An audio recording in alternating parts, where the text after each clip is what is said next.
Okay, good morning, everyone. I'd like to call to order the open meeting for Thursday, June 9th, 2022, and ask the Commission Secretary for information on today's agenda. Each commissioner has independently reviewed the minutes of the open meeting of Thursday, June 2nd, 2022, and each has informed me there is no need to discuss the minutes. Move we approve the minutes of Thursday, June 2nd, 2022. Second. All in favor? Aye. Aye. Each commissioner has independently reviewed the agenda, and each has informed me there is no need to discuss the notices associated with agenda items 2 through 12, the draft order associated with agenda item 13 and docket 4220 CE 182, the suggested minute associated with agenda item 14 and docket 5 UF 2022, approving Universal Service Fund council appointments, or the suggested minute associated with agenda item 15, approving wind siting council appointments. Move we approve the notices of investigation associated with agenda items 2 through 6. Second. All in favor? Aye. Aye. Move we approve the notices of proceeding associated with agenda items 7 through 12. Second. All in favor? Aye. For agenda item 13, docket 4220 CE 182, I move we approve the draft order. Second. All in favor? Aye. Aye. Agenda item 14, 5 UF 2022, I move we approve the USF council appointments. Second. All in favor? Aye. Aye. Docket item 15, or docket 5 WF 2022, move we approve the appointments to the USF, or the Wind Siting Council appointments. Second. All in favor? Aye. Aye. Okay, before we move on to agenda item 16, I'm just going to take a minute to acknowledge that we are now being broadcast on YouTube. And so this is our first open meeting being broadcast using that platform, and it's all in an effort to make these meetings and proceedings more accessible to members of the public. And I've been instructed by our comms director to hit that subscribe button and click the bell icon to make sure that you get notified when a new video has posted to YouTube. So there's a little bit of a lag between the end of our open meetings and when those videos get posted for playback. So that bell is going to help ensure that you know when the meetings are posted. So We might break the internet with that amount of subscriptions coming. So, got that out of the way. Now, we move to agenda item 16, which is docket 4220-TE-109. This is the application of Northern States Power Company, Wisconsin, for approval of parallel generation tariff modifications and avoided costs. So on May 4th, 2021, we issued an order in docket 5-EI-157 requiring the applicant and SPW to identify avoided costs associated with customer-owned generating systems based on total system economic and engineering modeling of the incremental and decremental costs for their resource mix and their load shape. The applicant was further instructed to use the economic and engineering modeling to update their parallel generation rates with respect to avoided energy and capacity costs. So we considered 10 issues in that 5EI-157 docket, and we took action on 7 issues. 3 of those issues are being evaluated in that separate docket, and we are taking a look at using forecasted locational marginal prices, LMPs, to calculate energy rates. Issue 2 was reducing, increasing, or maintaining capacity rates. Issue 4 is including avoided transmission costs in purchase rates.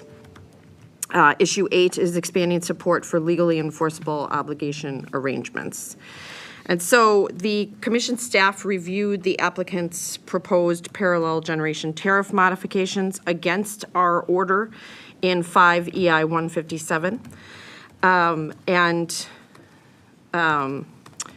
There was a lot of information on the record in this case. And I think that commission staff did a very good job of sort of boiling it down to the most salient points. The applicant currently offers 5 parallel generation tariff options to their customers who meet certain availability requirements. The PG1 tariff is available to retail customers who own renewable resources with a nameplate capacity of 100 kilowatts or less that are connected to a single retail meter. The applicant did not propose any modifications to the PG1 availability language, but modifications to their other parallel generation tariffs affect how customers taking service under that PG1 tariff will be compensated for generation that exceeds their monthly electricity usage. The maximum nameplate capacity threshold for their PG2C tariff was reduced in response to FERC Order 872, which lowered the mandatory purchase obligation for small power production facilities from 20,000 kW to 5,000 kW. The applicant's proposed tariff modifications include substantive changes to the monthly metering charges associated with each of their parallel generation tariff. The modifications change the manner in which metering charges are differentiated.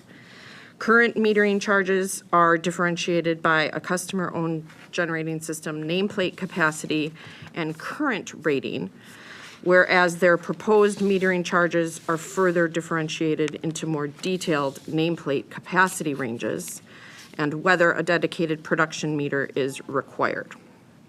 Based on staff's review of the application, these more granular metering charges more accurately reflect the costs associated with connecting different types of customer-owned generating systems without penalizing certain customers who fall into more generalized categories. So as I indicated, as a general matter, staff's review of the information provided by NSP demonstrates to me that the applicant has followed the principles we outlined in Docket 5 EI 157. I'd like to thank the applicant and the interveners for their thoughtful contributions to the record. I found that the information provided via data request responses and the testimony from all parties to be fulsome and informative. So this morning, I want to just be clear that my goal in all of this is to ensure that avoided costs are being calculated appropriately and that each utility's parallel generation rates reflect those costs. While rate setting is not an exact science, we should always be striving for rates that are based on reality, using actual data to calculate costs. I do not believe that any one class of customers should subsidize another class of customers, or subsidize an industry, or subsidize a group of developers. But price signals should be grounded in reality to ensure that the market functions properly. That is the core of what we do as regulators. We essentially act as a proxy for a competitive energy market by authorizing rates that are just and reasonable, if and when there is substantial evidence in front of us that demonstrates those rates are just and reasonable. We are not in the business of picking winners and losers. A comprehensive look at parallel generation rates in Wisconsin was long overdue, and this is the first of 5 cases to look at our investor-owned utility tariffs for customer-owned generation. On balance, I find the applicant's proposed revisions to its parallel generation rates to be just and reasonable, and to be supported by substantial evidence on the record.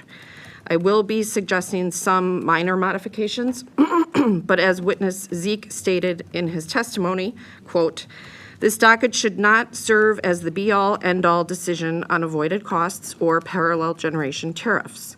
Routine future updates to avoided costs will be necessary, and those updates could become more substantial as the industry evolves," end quote. I agree with his observation, and in general, I find that the applicant's revisions are an important first step in ensuring customer-owned generating systems are compensated appropriately and in accordance with the law. So I don't know if either of you have any remarks you want to make at the outset, or if we want to dive right in. Commissioner Nowak. Yeah, thank you. Thank you for your comments. I agree with a lot of what you said about, what the applicant provided. This was a pretty robust record, although it still left a lot of questions for me, because I think there's still a lot of questions out there. It's one of the more technical issues that we take up here. And because of the, I think, newness still of a lot of the distributed energy and customer-owned generation. There's not yet a lot of data to base some, I think, make some good decisions off of yet. So I do have some modifications to what they've suggested, but I will also, as I was reading this, I went back and actually reread my dissent. I won't read it all to you, but encourage you to go back and reread it, because I felt when we opened up the parallel generation, the 5EI 157, that it was premature. I didn't feel like we had set yet, defined the problem yet. I do agree that we do need to make some changes in response to FERC Order 872. There are some changes that need to be made, but I also think it's premature to start to add some components to an avoided cost, because there's not enough there yet. So on some of these, I am not prepared to move forward, and I'll see where you guys are at, because on some of the issues, I think that we need to wait until, as I said in my dissent, again, I wasn't sure what quite the emergency was in order to get some stuff done right now.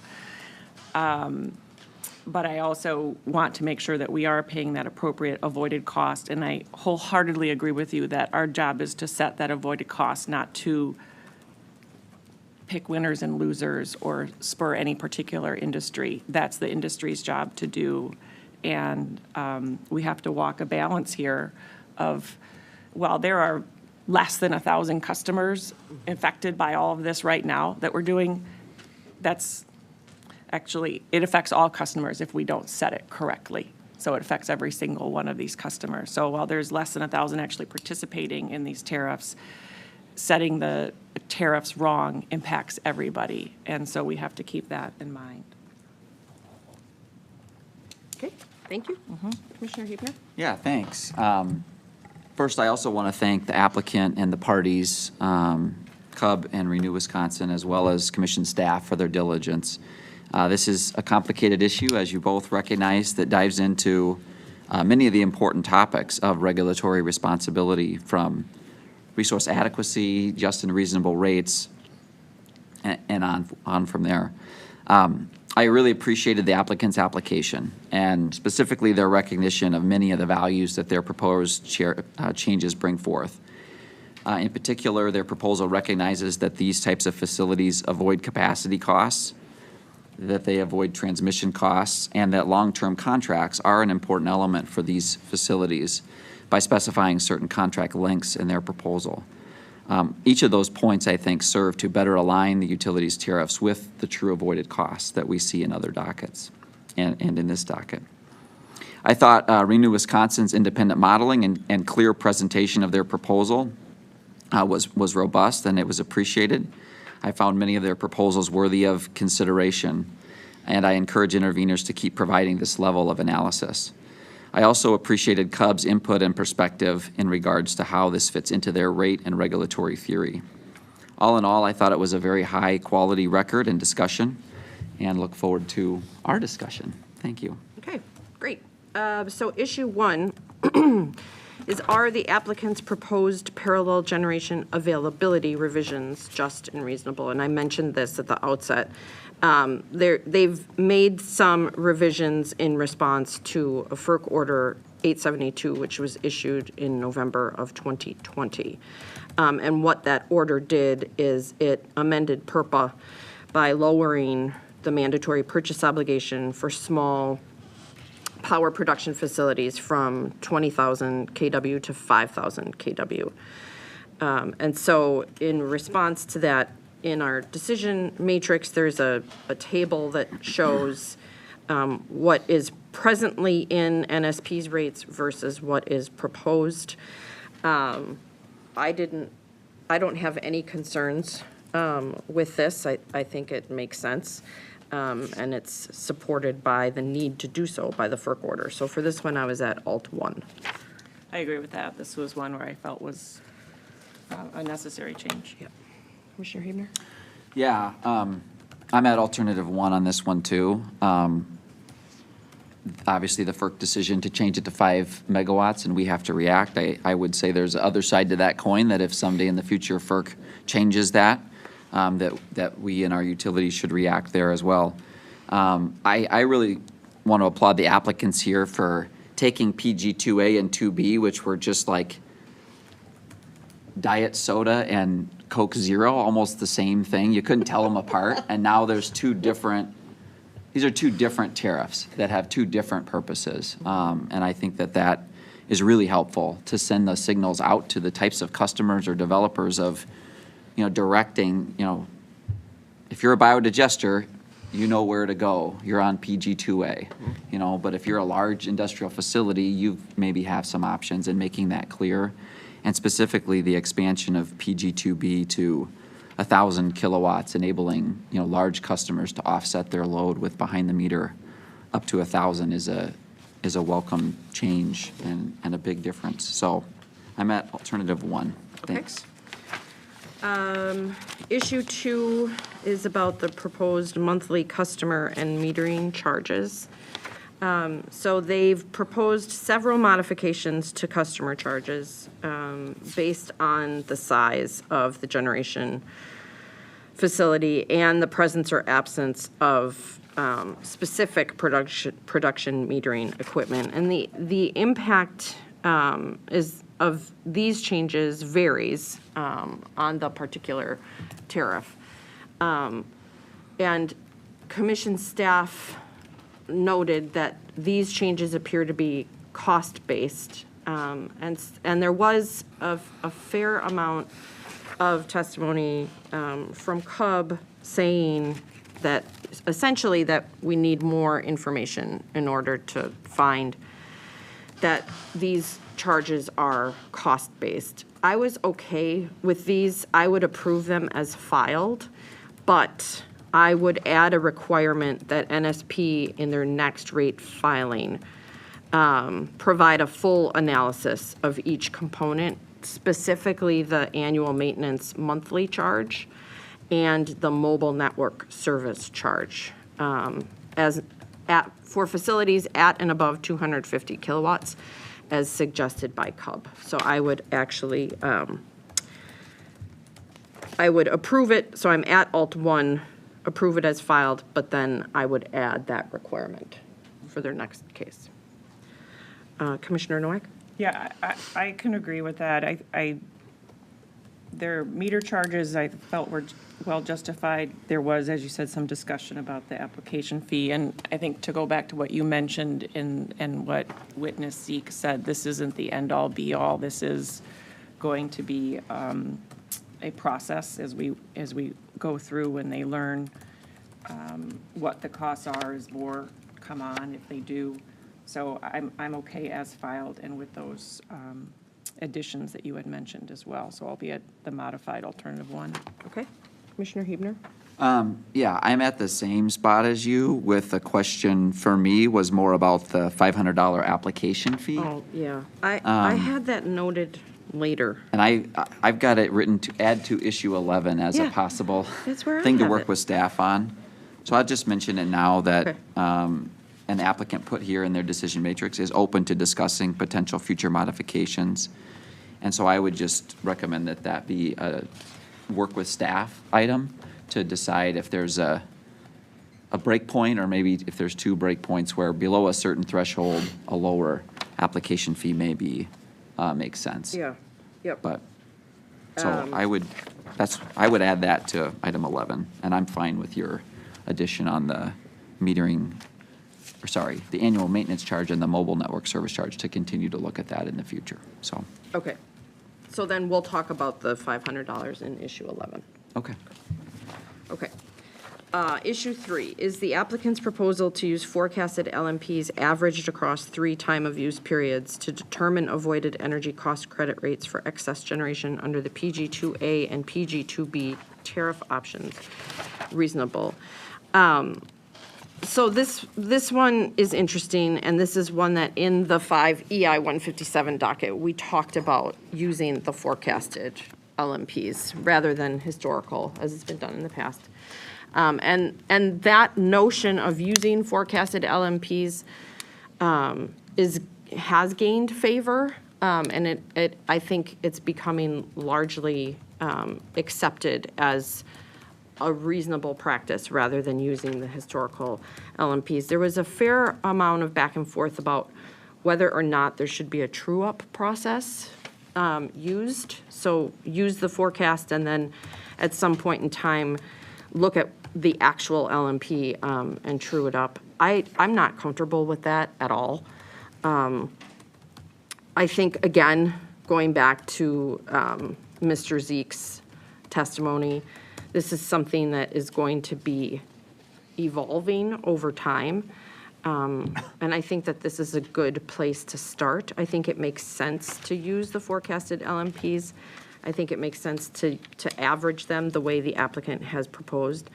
And I don't think it's necessary right now to include a true-up process. So for this issue, I'm at alternative 1. Commissioner Nowak? So I think this is too important, at least for me, that what we decide here for this utility shouldn't signal necessarily where we're going to be with others. I have never been in favor of a one-size-fits-all for these. We don't do one-size-fits-all for how we set general rates for them. Their system is most unique because of the interchange with Minnesota, and there's some differences there. So I think that needs to be said. If people will believe us, I guess we'll find out. But that is, was important to me, that this isn't going to be a template necessarily moving forward, and it's not just related to this issue. I'm talking about in general on this. But I'm okay with looking at that forward-looking LMP and how they set it at the 3 time of use averaged. Renew's suggestion to have a fixed price, that got to me like they want to make them treated like a PPA, and these aren't, for a lot of different reasons. These are different types of entities. They have different financing, and there's so many different reasons why this shouldn't be treated like a PPA. But I think the use, again, what we have to do is use that most appropriate benchmark that's available to us now, and how they procure energy in the NSP system. Same way that they had purchased it in the MISO market. So let's see how this works. I also agree that a true-up is, we can't start to true-up every single thing. So I think I wouldn't even order them to look at it. I just would leave it as it is and see where it works from there. So I'm an alternative 1. Yep, okay. Commissioner Huebner? This was one where I think the theory that, as I sort of landed on the record and thinking more about kind of the difference in approach between the applicant and specifically Renew, and this is kind of the first place where it comes out, is the question of the marginal. So like, the last megawatt hour, the last transmission expense avoided versus are these resources becoming part of the average? And on this particular case, Renew's argument is really by using the forecast out, you're saying, okay, what does it look like if you don't have any of these qualifying facilities, and what are the energy rates going to be? And then you're crediting those or paying those resources for the last megawatt hour that didn't need to be purchased off the market. And so I thought theoretically their argument is worthy of continuing. It's one of those that there's a lot to unpack. I thought that the fact that they were able to run their own model of the Eastern Interconnect was pretty impressive. We have not seen an intervener do that in even a construction case. I thought it was maybe noteworthy of the modeling program that's used that would even enable an intervener to do that, because we've had challenges with, staff not being able to replicate results. So I think that that's not really in decision here, but just something to note. So that said, I'm kind of looking at what Cub had suggested, which is to say alternative 1, but does it make sense for, like 5 years to have, because I understand Cub's concern and the applicant's concern is if you do 10 and 15-year guaranteed energy rates, the world is going to change and you don't want to be necessarily locked in. But does it make sense or is it necessary to give like a 5-year contract rate? So all that said, I mean, I can join you at alternative 1, but I would also, I do think the question of whether there should be contracted, rates remains unresolved. As you said earlier, Commissioner Noack, there's some issues that just we didn't get to complete resolution. This to me is one of those. So I would say, this would be one for me at least, that I would say, staff, interveners, the applicant should continue to work on this and maybe in the next rate case, they can agree on, what does that look like? So are you proposing to include a condition along those lines? Or are you just sort of telling all of the viewers on YouTube to remember Trying to get more subscriptions to our YouTube. No, this to me would be in that like order point 11, what should they keep doing? Okay. And I think this is one where trying to figure out if there's a settlement or an agreement where, a certain number of years at a certain way of forecasting. Because I think one of the other challenges, even if analytically correct, then we go into how do you actually calculate the number? And I didn't find Renew's approach necessarily unreasonable, but it wasn't really, the guts of that weren't rebutted. How to use 2/3 of one number, 1/3 of another, there's still more to be rebutted there to say that that's the right number. And I just think maybe working together between the applicant, staff, and interveners, they could actually agree on, well, here's what we can agree on for 5 years of energy prices. So I think it's more work to be done, but where I sit today, I can join you at alternative 1. Okay. So, And that's where I think there are, as we go on, more issues where there's not a compelling enough record to act yet. Right. okay, And- from your perspective. Yeah, and there's, again, no urgency for some of these things, and we could talk about it in 11. I'm never a big fan of saying people have to sit down and talk, like, they can figure it out. But yeah, I agree with, like, it's okay to punt on some of these. That's my gut, Okay. a lot of this. Okay. All right. Issue 4. This is the capacity credit calculation methodology proposed. So the applicant has proposed avoided capacity costs to be consistent with the value of capacity in their integrated resource plan. And their integrated resource plan spells out how that capacity is calculated. Their most recent IRP shows that they do not need capacity until 2026. And so they are proposing to offer monthly capacity credits to customer who enter into specific contracts, and they call them sell-all contracts with the utility. And then they calculate their capacity credit rates on the modeled capacity value from their IRP. And they are largely based on MISO's cost of new entry, or CONE, in the years after 2026. And because they don't need capacity until 2026, they are not proposing to offer any credits prior to that, or in any year where the capacity is not needed. There were suggestions that the capacity credit should be given regardless of whether or not they need the capacity, and I think that that absolutely sends the wrong signal. If their own generation planning is demonstrating that they don't need capacity, then there is no rational basis on which to provide a capacity credit to a facility. I can't make that connection. And so for this issue, I'm at alternative 1. which is approving the applicant's proposal. I wouldn't make any modifications, so I'm at Alt 1.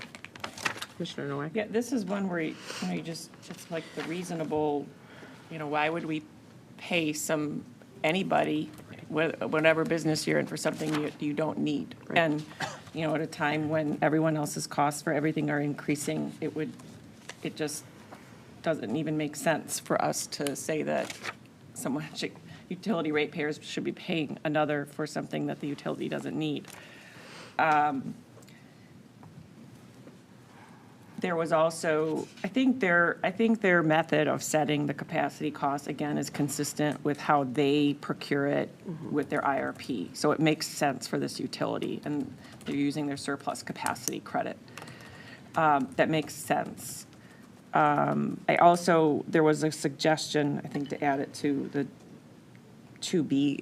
PG 2B customers. But again, they aren't required to offer, it's the same thing. We can't, if the capacity isn't going to be guaranteed to be there, other ratepayers should not be forced to pay for it. It sounds so logical, but there was a lot of debate in the record about that. And it was kind of surprising to me, because it just smacks of pure logic. So I am fine with their proposal here, and I reject the modifications from CUB and Renew here. So I'm at alternative 1. Commissioner Huebner? Okay, I will be an outlier on this one. I thought there's a few different issues within this issue. So first, on the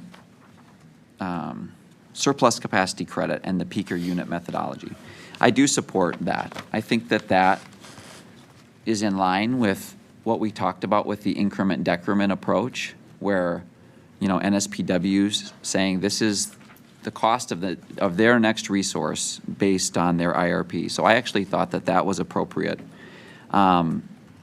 I see the argument for cone. I'm not opposed to the argument for cone for other utilities or in other cases. I think that really both can be justified and reasonable.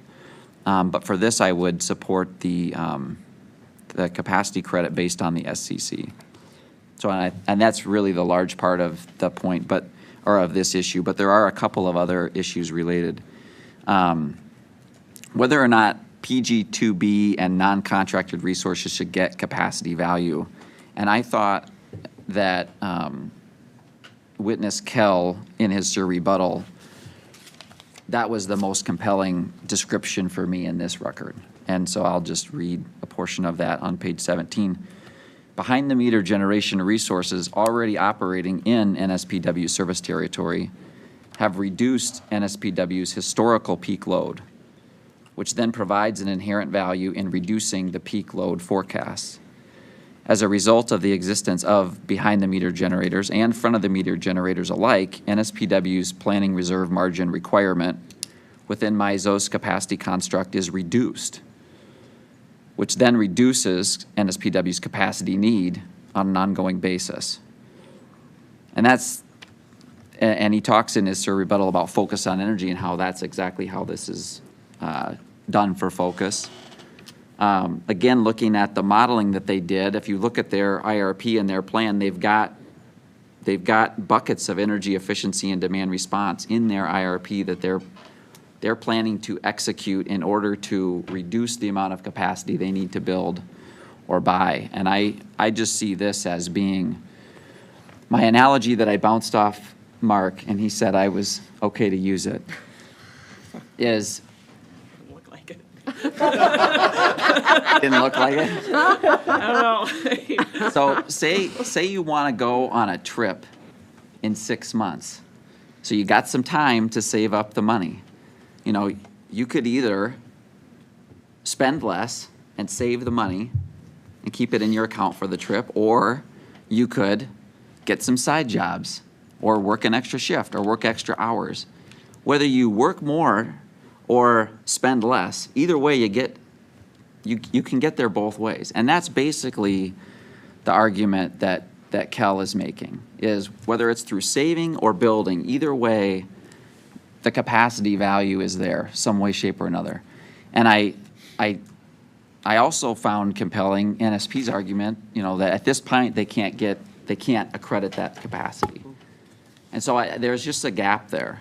And I'm not sure if it's just a total different of opinion that there is no way to resolve it, or if there is a way to, through continued cases or discussion, find a resolution to how to look at this. I mean, I will note that MISO does have load modifying resources as an option. Behind the meter generation is listed as a way to do an LMR in MISO accreditation. So it seems like there is a path. NSPW here said there isn't a path, so I don't know where that gap is either. So it left it unresolvable. What if, you know, NSP says it's worth nothing, Renew says it's worth something. I think it's greater than zero. So I don't know what, you know, both of you wouldn't include that, but I would include some capacity value in that payment because I think there is something. And then the next and final question really is about the 2026 versus, you know, providing a capacity credit. And again, I thought Kel's point of bringing up Western Mustang and their IRP is relevant because the planning reserve margin is one type of need. But we approve projects for utilities that are long because the projects are going to save ratepayers money. We've done that for wind. We've done that for solar. There's other broader definitions of need that utilities have brought to us when they want to build and are asking to build generation. And to me, this is a little bit of that leveling of the playing field. They're going to build 3,000 megawatts of solar. So how can they tell us they don't have a need? It just, to me, it doesn't comport. They're going to build 3,000 megawatts of solar one way or another. So as long as the solar, if it's solar through these QFs are paid at an equivalent level, why would we not count that towards their 3,000 megawatts and give capacity credit for that? So that's, yeah. Well, unless you want to. The difference is they own it, they control it, versus if you're non-contracted resource, they could go at any time. And utilities have an obligation to serve.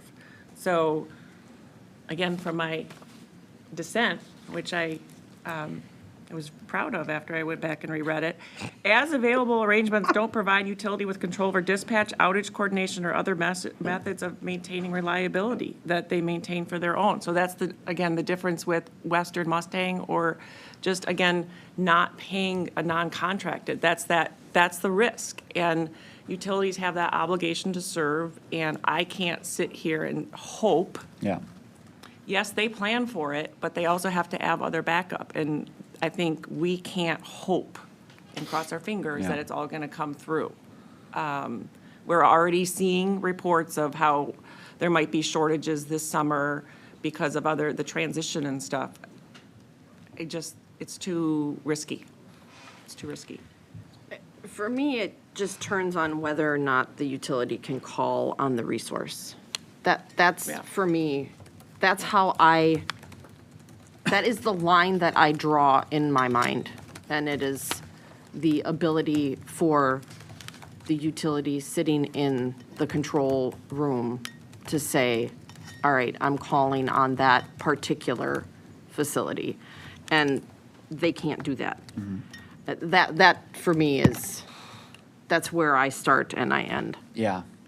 And I guess, to me, there's some value in between there that is, it's maybe less value because they can't call on it today, but a recognition of, 5 years from now, let's say there's 20 megawatts of this behind the meter built, and that's 20 megawatts that NSP doesn't have to build. There is a savings there because it's load that doesn't have to be served.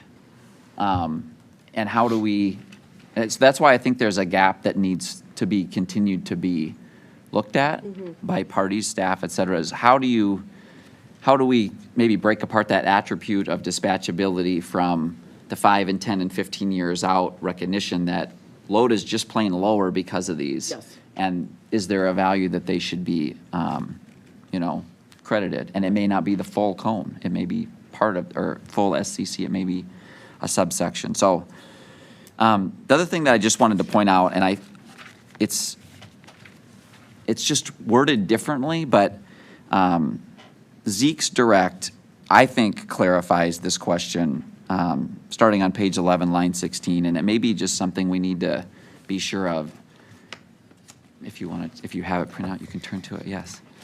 And this is because they talk about we'll pay a capacity credit when in the years that we have a capacity need, which, if read one way, could implicate that, you know, in 2026 they have a need, but then if they build resources and fill up that need by 2027, they would no longer pay these qualifying facilities. But again, at that point in Zeke's direct, he describes that, you know, for anybody that signs a contract now, they will get the capacity payments starting in 2026. And as I read it, for all those years after, as you said, Commissioner Rock, if they're going to sign a contract, then they are now kind of part of the utility's generation system. The utility is counting on them, and they are including them in. And so, you know, 2027, 2028, they will continue to get those capacity payments because they are part of meeting resource adequacy.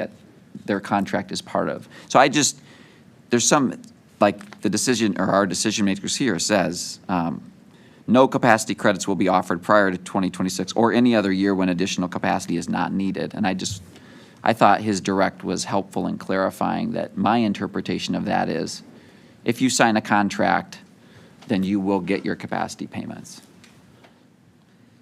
Well, his direct was helpful to me in the point where he making capacity payments to QFs in years of sufficient capacity would result in NSP system customers paying twice for the same capacity. Yes. I think the clarification is that if you sign a contract in 2023, you're part of meeting that capacity need. So you're going to get capacity payment for your 15-year 2026 throughout the rest of your contract, because now you're part of making sure you're not getting double counted. Yes. Right, right. You're part of meeting the need. Yep. Correct. So. Yeah. I mean, and I think your point is well taken, Commissioner Huebner, and that there's a gap, right? Because, and it's the analogy that you drew with energy efficiency. Yes, there is value to energy efficiency in terms of reducing demand, right? Yeah. How is it calculated, though? That's the gap. That's the question, and that's the same question here. I mean, you're right. If 10 years down the line, we've got more than what? So currently, we're talking 2 to 3 customers on this rate, right? Okay. So you're right. In 5 years, if that 2 to 3 customers becomes 20 to 30, now you're talking, Yep. Right? I mean, it's a greater scale, and I think that then there's an opportunity to talk about how do you make that calculation. Yeah. Because right now, it's like, in theory, it Exactly. would. And it's like, well, we can't base a payment on what might happen if there's critical mass to Correct. do it. And that's where I get a little, Yep. we haven't talked transmission yet, but that's the same kind of thing. It's like, well, we're not there yet. Right. And I think that's important for all the customers to know that if there are more coming, like, these rates change, like, and I know people enter into contracts and buy systems based on what's now, but they've got to be aware that as the system changes, the contracts may necessarily have to change, and sometimes for the better for them. Right. As the economics change, it should fluctuate. Yes, right. And at the end of the day, it is about keeping the lights on, Yep. right? Yep. So, I mean, I agree that it's worthy of discussing and being mindful of it, but I'm still at, where are we? So are you on turn number 1? No, for issue 4, I'm at alternative, 2 or 3. I would You would give. I would add capacity some credit. capacity value Okay. for 2B. Okay, And I would, based on the fact that their IRP which I'm using their IRP as their stated As plan. their proxy, yeah. So Yep. not just their PRMR, but their IRP says they're going to build a lot of stuff. And I would say that that indicates that qualifying facilities should also be part of that and get a capacity credit for all years until they fill up their bucket again. Yeah. So those are the points I would dissent on. Okay. Okay. All right. Issue 5 is the applicant's proposal to offer 1, 5, 10, and 15-year contracts under the PG2A tariff reasonable. There was a suggestion that perhaps there should be a 20-year contract option. I think going out to 20 years introduces a lot of risk.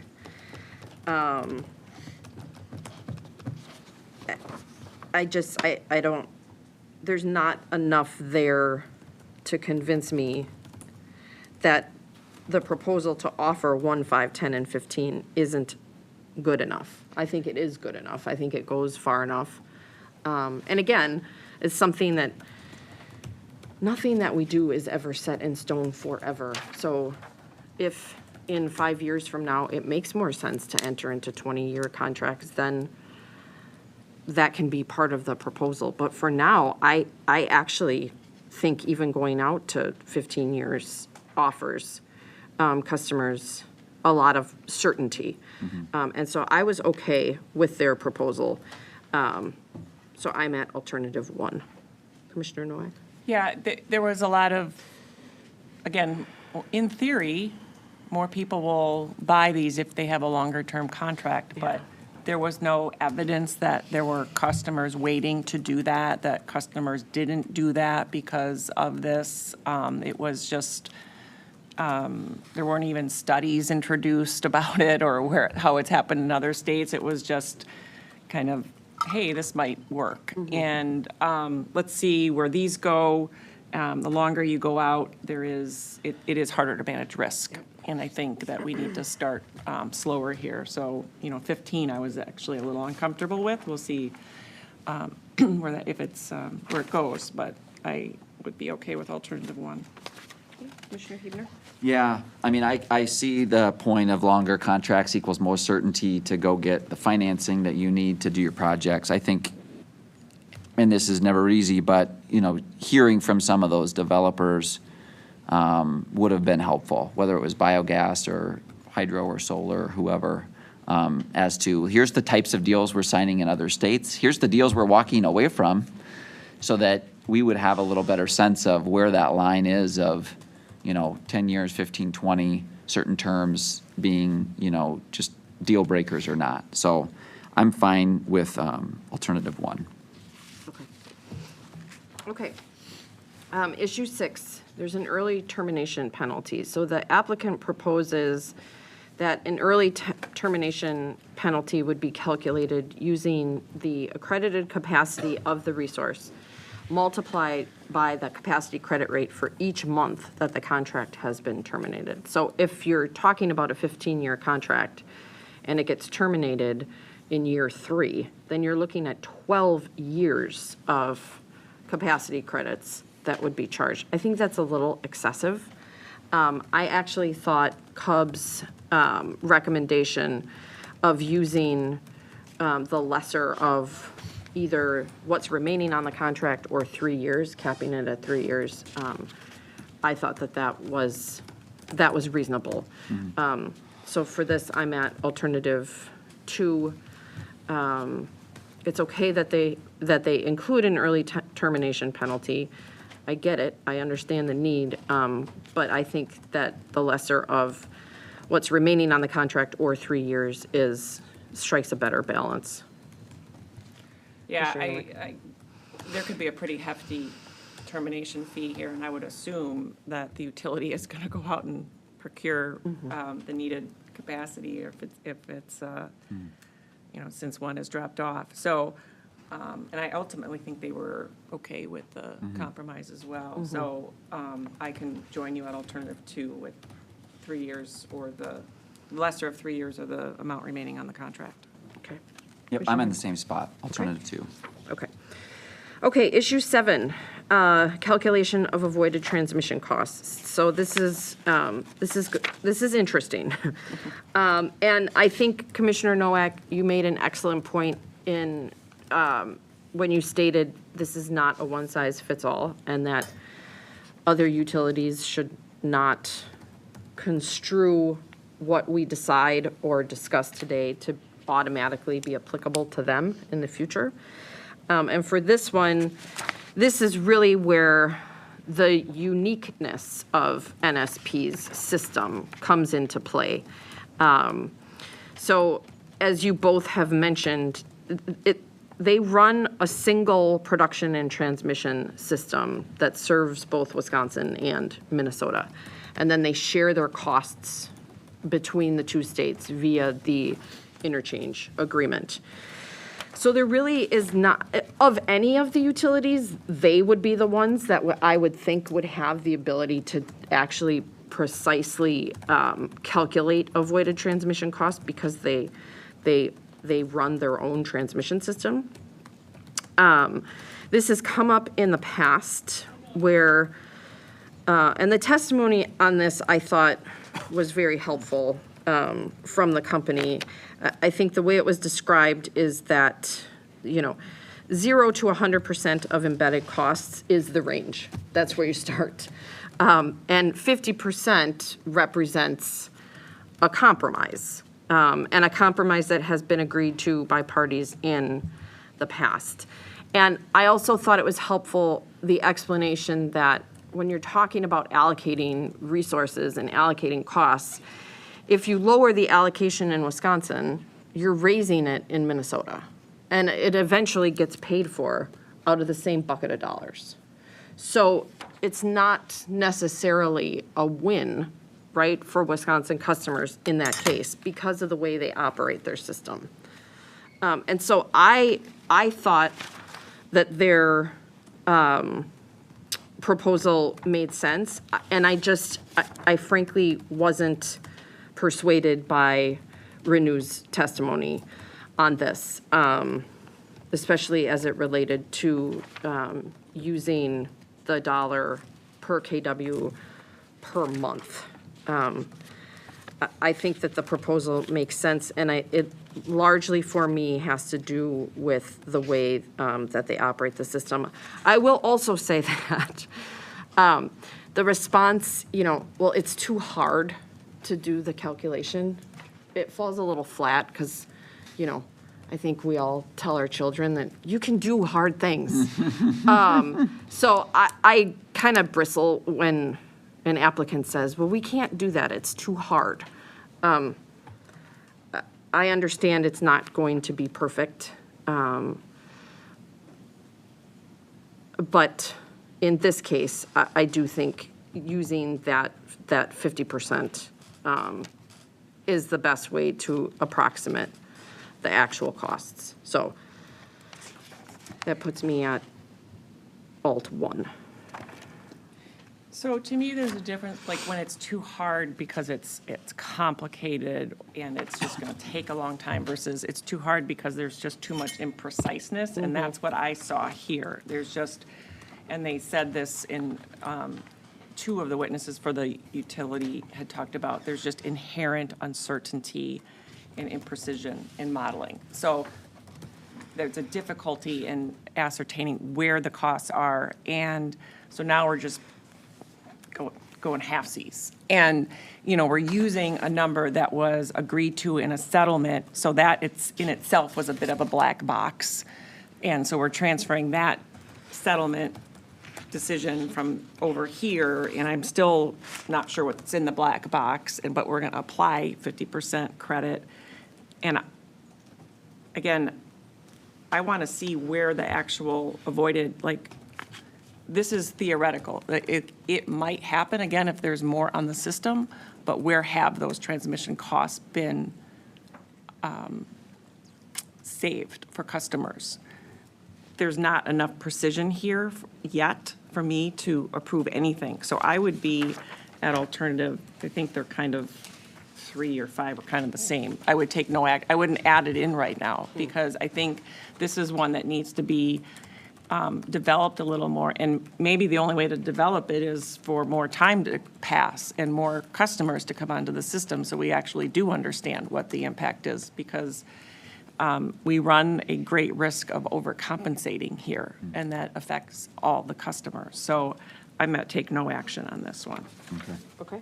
Commissioner Huebner? This was a very interesting and robust discussion. I mean, I have to, at least at the start, applaud Renew for the attempt, because they did, pull a lot of data and a lot of costs and come up with a number. And I think that as a general matter, that helps advance the discussion and the records. I think NSP's points, however, specifically on looking ahead at what the types of transmission are being proposed in MISO, specifically long-range transmission plan type MVP type things, the drivers of those are not load growth. Maybe some percentage of it is, but it's becoming a more complex system, and transmission's getting built to move power at different hours, not just peaks, because of the changing generation mix. So where I landed, and I'm going to join you at alternative one, Chair, because it's one of those where the value isn't zero. Kel's Exhibit 3 posted what's being used in Minnesota for value of solar, and over there it's 1.9 cents is included in their value of solar. And so this proposal is about 0.7 cents per kilowatt hour compared to 1.9. And, so you got 0.7 cents or 1.9 are kind of the three numbers in the record. And then Renew's, again, approach related to doing it on peak. I'm open to all of that. I think that in the future, thinking about specifically how the marginal costs are different than the average was a really interesting discussion that I hadn't really seen before. But that said, I think that there is a value here. I think that the applicant's approach is reasonable, and that's the question in front of us, is it reasonable? I think that it is. Chair, a question for you, which is the back and forth in the discussion related to PG2B and the applicant agreeing in their rebuttal, I think in Sir rebuttal, that they would, and this is in their decision matrix too, the second and third lines, the applicant has also agreed to update this credit in each future rate proceeding and to pay the transmission cost credit to PG2B. So I would include that recognition. Cub also supports that. Mm-hmm. Are you okay with that? Sure, so that would be approve it to offer under PG 2A and 2B. Correct. Yeah. Okay, so I will join you there. Okay. I'll be a no on both of those. Okay. Okay, issue 8 is loss factors, line losses. The applicant has proposed to use the average line losses for the purposes of computing avoided costs. As an alternative, Renew offered for our consideration a calculation where marginal loss factors are calculated and applied to avoided energy capacity and transmission values. This one was a tough one for me, mostly because I was having a hard time wrapping my head around the losses and the way that they change based on the demand on the system. So from a technical perspective, I was hoping Commissioner Huebner could help explain it, because I was sort of at a loss, and I didn't fully understand Renew's approach. Okay. Commissioner Nowak? Well, this was like the transmission avoided cost for me. We're not, There. I don't feel compelled to act on it today. Yeah, okay. Renew did raise some things, but we're not there yet. The record's not there yet. The system isn't there yet. So I don't want to feel forced to take action on something that, this will be, again, we're gonna see these if the makeup of the customer base here changes. We'll see more of this and we'll see what the impact is, but there's no need to put it in there now. So I'm at alternative 3, take no action. Okay. Commissioner Hebner? Okay. I thought that the discussion here, I wrote down study further, because I do think that this is one that would really benefit from our staff filing as well, and thinking about this from the engineering perspective as well as the rates perspective, in addition to the arguments of interveners, because I think this is a really tough and interesting question. I did read the exhibit that Renew included from RAP, and it was related to this. It was related to energy efficiency and how to value this for energy efficiency, kind of the same concept as the behind-the-meter generation and how it can differ. I'm, at the end of the day, I think, well, number one, I think we have to choose one. I think 0 is not the right answer, because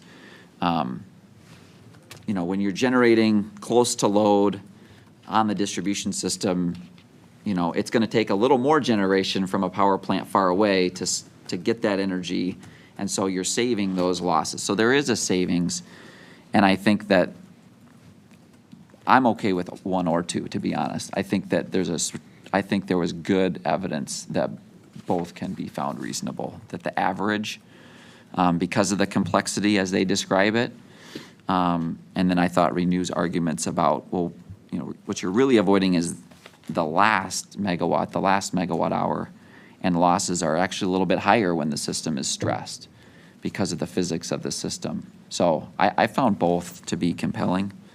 Does that help you at all? I add one more. Yeah. So this is where, although, I don't know how to see, one of the witnesses, Sieben Naylor, talked about, well, you said it's closer, there might be, but there also might be an increased stress on the system too, if more comes on. So how is it offset? Yeah. You're looking at one side of the equation. So, well, you said, well, something has to happen today, but we haven't looked at both sides of how does it help, does it hurt? Yeah. But I don't have that full answer yet. That's why I was also we shouldn't do anything yet. Okay. The other piece, again, looking at what Minnesota did with value of solar, is they have a line loss included for each of the energy, capacity, transmission. There's a number, 8.9 or 9.4%. So again, it speaks to I would say that's more the average approach, that something greater than 0, and the marginal approach is that Renew's advocating is basically 1.5 to 2 times, depending on the situation. So Yeah. the average is the middle ground, I think. Yeah, so I came in at Alt 1 Yeah. because I do agree that the value is greater than 0. What I was mostly interested in was understanding more from a technical perspective how Renew made their calculation. Yeah, and the paper from RAP basically describes that, and we see this in the summer, right, when the transmission lines start to sag. And so, as you're pushing more power through them, they actually put off more heat.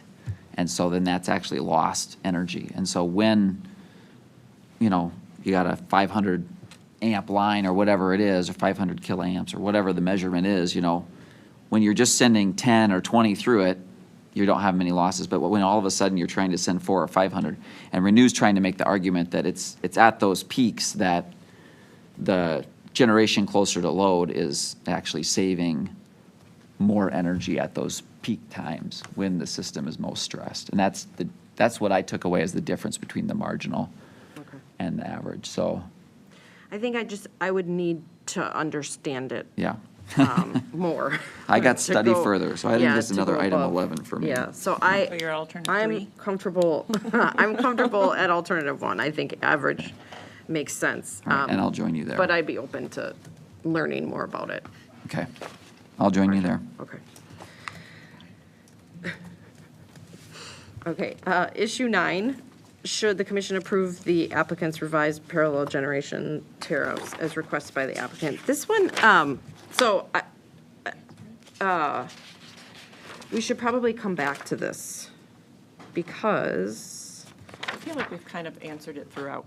yeah, Yeah. yep, Like approved as discussed. right, We exactly. need to I don't think we need to, Yeah. unless we want to come back to it. So let's go to issue 10. So this one, you know, the proposal is that, you know, anytime that a change is going to be necessitated, whether that's because FERC issues an order or MISO, you know, would come out with a directive that the company would have to revise its tariffs in order to be in compliance. You know, I think the language that we typically use is conform, respond, or revise in accordance with FERC decisions. To me, this is just sort of a belt and suspenders. So I'm okay with it, you know, but I would note that the utilities should be doing this regardless of us putting the order point in. So, but I was fine with it, so I'm at alternative 1. Yeah, I mean, they're gonna refile, like, just like the changes in, you know, with the capacity and requirements. They're gonna come in if they need to, or they're gonna be asked by interveners to come in, so I don't know why we have to put it in, but that's fine. Okay. Yeah, I'm at alt 1. Okay. Issue 11, this is sort of this is our ability to add anything or make any additional modifications. The one issue that we've all discussed is that $500 application fee. I would remove that $500 application fee, and I would have them, as you, Commissioner Hebner, suggested, I would have them work with staff to come up with something that makes sense. I don't know where it came from. Yeah, but how does that change if we're supposed to offset avoided costs, like, how does that then change the financial metrics of it? That's, Removing the $500? Huh. I don't, in theory, this is supposed to, based on what they filed and cost, supposed to be net out, right? And now we're taking out a part of the equation. I thought that 119 was pretty specific in what they have to pay when they want to connect to the system. And the purpose of that code is to ensure that it's cost-based. So, yes, they should pay the costs. And similar to extensions on the gas side or on the electric side, yes, they're going to be responsible for paying what needs to be paid. I don't see the basis for an additional $500 because I don't know what it's based on. 119, I think, is pretty darn clear, and it specifies what the owner of the facility is responsible to pay for. So they're not foisting costs on other customers. They're responsible for those costs. But to me, it brought back memories of just unlawful revenue generation. You've got to have a basis to charge somebody a fee, and an application fee of $500. I didn't see how it was justified. So I would remove it. And I would have the applicants continue to follow 119. Yeah, I thought when we talked about this earlier, you were okay with keeping it in, but have them come in, and they said it might fluctuate in the future. I think it should remain, because I think it's part of the whole component of how they have set the avoided costs and trying to balance out not having non-participating customers pay for the participating customers in this. So I would leave it, but then ask them whenever they come in again, or even in their rate case, to provide some more data on it. Commissioner Hebner? I'm just checking something in the record. Just give me a second. I didn't have any other changes. I don't know if you had other changes, Commissioner Nowak. Oh, he's looking I up. mean, if things for them to connect. No, the Yeah. only thing I would, look at is what there was in the rebuttal for Seba Naylor, where he talked about, or she talked about, I can't remember, distribution, interconnection, resources. There's a assumption that they only save costs, but they can cause transmission impacts. But I wouldn't put that as an order, again, they should bring it in next time. I don't think we need to make it an order point, but I would like to see more information about actual transmission impacts as well as savings, so I get that whole picture. Yeah, but I have nothing, I don't think we need to put any more things in an order point. Okay. I'm at Zeke's rebuttal, page 25, where he answers the question of the $500 application fee. So he says the application fee is intended to recover the reasonable costs of labor, legal services, and power supply associated with entering PG2A contracts and initially accreditation resources, separate and unrelated to interconnection process and fees.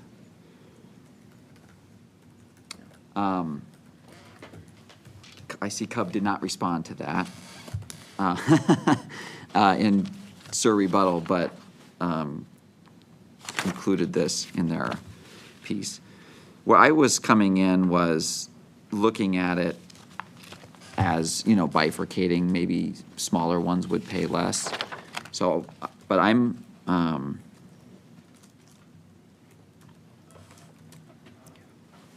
okay with removing it, Chair. Okay. At this time. Okay. And then they can continue to work with staff or others on figuring out what that reasonable cost would be. Yeah, So I can join you on that. okay. The two other items that I thought staff and the applicant, and these aren't necessarily order points, but I think just gaps that could be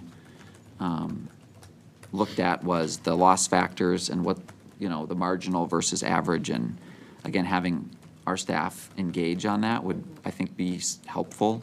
And then the question about whether, as Cub, renew recommended contracts, LMP, locked-in LMP prices for all contracts, and Cub sort of struck a middle ground of, does it make sense to do 5 or 10 years, offering some guarantees versus the longer term? So I think that question could continue to be looked at between the parties to see if there's a resolution to that. Okay. So I'm not asking, Oh, it's not an order point, Okay. but all right. I think that it's a reasonable question that we could look at in future cases. Okay. So I think that's it for me. Okay, all right. Yes, yeah, I would keep the $500 fee in. I thought there was, although it wasn't the greatest, there was justification from Mr. Zeke's testimony, because there will be administrative cost doing this that will be absorbed. All right, do we need an overall motion here then? I move that we approve the tariff filing by Northern States Power Company and Docket 4220 TE 109 pursuant to our discussion today. Second. All in favor? Aye. Aye.